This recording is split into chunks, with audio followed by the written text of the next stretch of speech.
चलिए अब देखते हैं हमारा खास पेशकश बच्ची के आगे बौना आतंक। अल्लाहु अकबर।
We need this.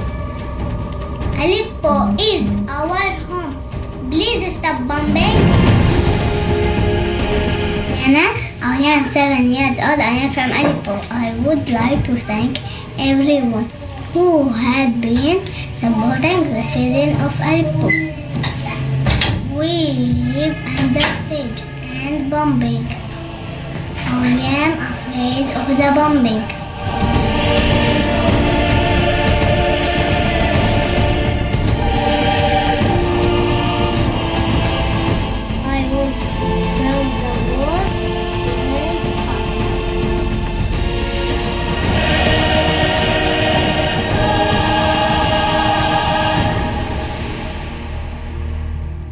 दुनिया के अधिकांश हिस्से में लोग आतंकवाद का दर्द महसूस कर रहे हैं, लेकिन अगर 7 साल की बच्ची आतंक के दर्द को दुनिया के सामने ले आए तो ये तस्वीर चौंकाने वाली होगी। लेकिन ये सच है। सीरिया के अलेप्पो में 7 साल की एक बच्ची बाना अल अबद वहां पर हो रहे आतंकी हमलों का हर अपडेट दुनिया के सामने रख रही है और सबसे ये अपील कर रही है कि आतंक के खिलाफ लड़ाई में आगे आए।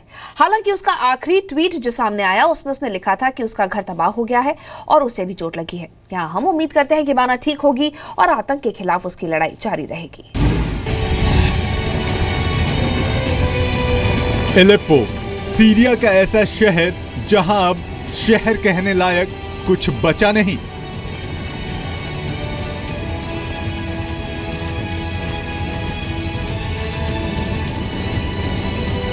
ये मंजर देखकर कोई भी बता देगा ये शहर शमशान है, लेकिन ये शमशान अभी भी किसी के लिए शहर है। शहर ही नहीं, उसका घर है।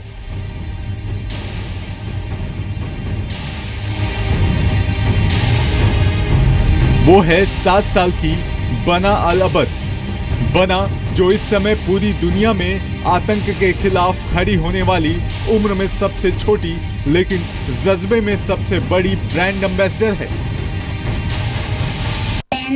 I am 7 years old. I am from Aleppo. I would like to thank everyone who has been supporting the children of Aleppo. We live under siege and bombing. I am afraid of the bombing. I want to be a teacher. I want to go to school. My school had attacked. I miss my school. I miss my friends. I can't see them. I can't play with them. I can't because the bombing is there is no food, no water, no milk for babies, no medicine, no doctors. I hate war. We need peace. Aleppo is our home. Please stop bombing. 7 साल की बना अल अबद Syria के उन हजारों बच्चों में एक है जिनकी जिंदगी रूस और सीरिया की फौज के साथ आईएसआईएस के बीच हो रही जंग के बीच फंसी है।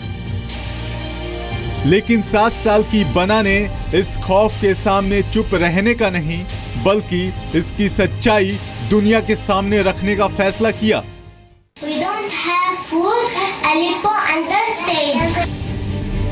बना के फैसले को उनकी मां ने हौसला दिया। बना ने एक ट्विटर अकाउंट बनाया और फिर इसके जरिए बना ने दुनिया के सामने एलेप्पो की हकीकत रखी।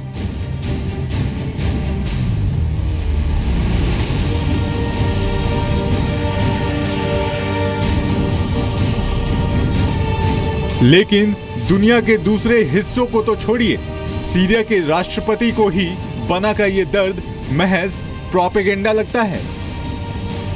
She's very scared every time she wakes up and realizes, fortunately, she's still alive. It's a game now of propaganda. It's a game of media. The terrorists use the civilians as a human shield, but we have to do our job to liberate them. लेकिन ये कैसी आजादी जिसमें जब रात में बच्चे सोने जाएं तो इस डर के साथ कि वो सुबह जिंदा बचेंगे या नहीं, और सुबह जब उठे तो इस एहसास के साथ कि आहा, बीती रात हम जिंदा बच गए। No word hear that.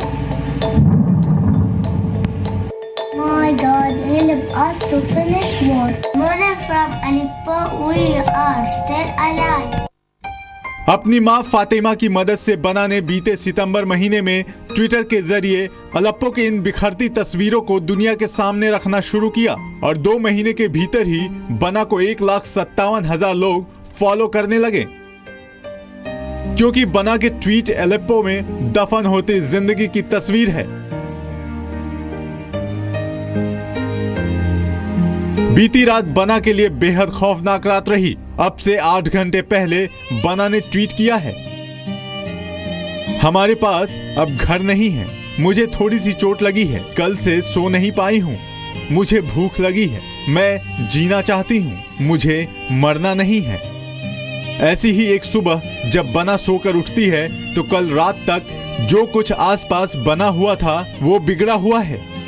मासूम आंखें अपने सामने अपने और अपने दोस्तों के घरों को उजड़ता देख रही है। बना बहुत दुखी है। I am sad. It's so bad. बना 3 भाई बहन हैं और वो उन्हें खोना नहीं चाहती। बना की मां फातिमा को अपने बच्चों की चिंता है और दुनिया से उम्मीद कि जंग के इस माहौल को खत्म करने में उनकी मदद करे।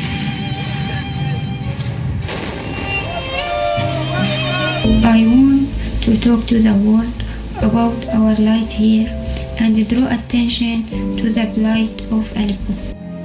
जिस उम्र में बच्चे गुड्डे गुड़िया से खेलते हैं, उस उम्र में बना रूस और सीरिया के राष्ट्रपति के नाम संदेश भेज रही है, इस उम्मीद के साथ कि लड़ाई खत्म हो और उनका बचपन बचा रहे। बमबारी रुकती है तो बना को जिंदगी की उम्मीद दिखती है, लेकिन अगले ही पल ये उम्मीद बमों से निकले धुएं में छिप जाती है। बना अपनी आंखों के सामने ही अपने दोस्तों को खो रही है। वो अकेली होती जा रही है, वो रो रही है, लेकिन बना को उम्मीद है कि दुनिया उसकी आवाज को सुनेगी। अलेप्पो में रूस और सीरिया की सेनाओं की बमबारी में 500 से ज्यादा बच्चे मारे गए हैं। बना अलेप्पो और सीरिया में युद्ध का दर्द झेल रहे हर बच्चों की आवाज है। क्या आप इस आवाज को सुन रहे हैं?